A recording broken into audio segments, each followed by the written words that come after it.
យកមកពីបឹងស្របាយមិនមកពីបឹងស្រពួនទេអ្នកយកលេមកបត់ទៅទិញនំពុំទិញទៅ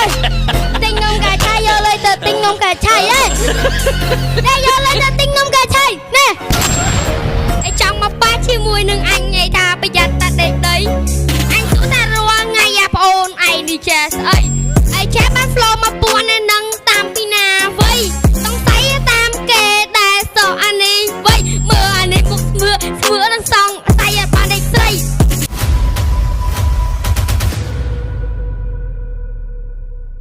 ចាញ់មកឌីបំប្រគួយនេះម្ដងកុំឲ្យគាត់នេះឡើងចាងឡើងចងចោះហើយឌីបងថាប្រគួយតែប្រគួយដេញខាំនេះរត់ចោលបៃជើងហើយចង់នៅប្រគួយថាប្រគួយមិនទៅតែប្រយ័ត្នគេដេញចាប់បាក់ជើងហើយធ្វើដូចខ្លួនឯងអីណាឌៀមតាមគេសិតតែសัตว์ស្វាហើយឌៀមដាក់អូនពីនេះតែគ្នាអត់ចេះរ៉េបអីទេណាតែត្រឹមអូនឯងនេះចេះរ៉េបបានមកចេះចំនៅកន្លែងទីនេះបានគេតែបរៀនតិចតួយសោះតាំងធ្វើខ្លួនឯងនេះដូចជាយានជុំនេះឯងចង់មករ៉េបចង់មកឌីឯងប៉ះចំបងណាក្មេងសំគីហើយលោកចូលជ្រៅមានជំរឿបែបនេះចំបងប្រាប់ឯងតែឯងក៏ផ្លើបែបនេះមកចង់មកលុបមកចង់មកប៉ះពីនេះនេះមកបើបណ្ដាបាត់ឯងប្រាអូគ្នាពួកឯងមិនមកចង់មកប៉ះអូពួកឯងនេះមិនមកជារីចាស់អូកាត់អីក៏មិនត្រូវធ្វើមិនកើតមកកណ្ដាលពួកនេះវានៅស្ទើអូចប់មកលេងនៅបងឯងដាក់ខ្សែលើឯងដាក់ខ្សែលើ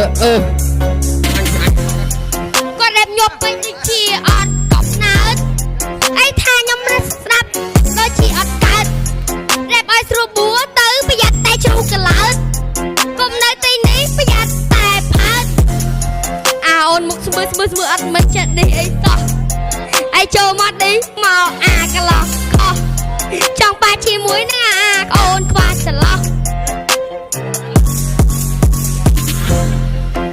បងតើឲ្យអូនមួយតើបងមិនហ៊ានមកស្រួយយកលុយ500ទៅថ្ងៃទៅ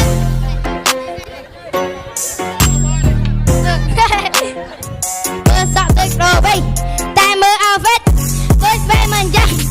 ធ្វើលើឯសក់ហ្នឹងមើលយូរទៅទឹកស្លេកហើយខ្ញុំគិតថាបងខ្ញុំទឹកពាក់ជាមួយនឹងស្វាគាត់ពាក់ជាមួយនឹងស្វាយូរទៅមើលមុខទាំងស្លេកបើស្ដាប់លើទីជាតប៉ងមែនធ្វើមកទៅតិចទាំងជីងចាក់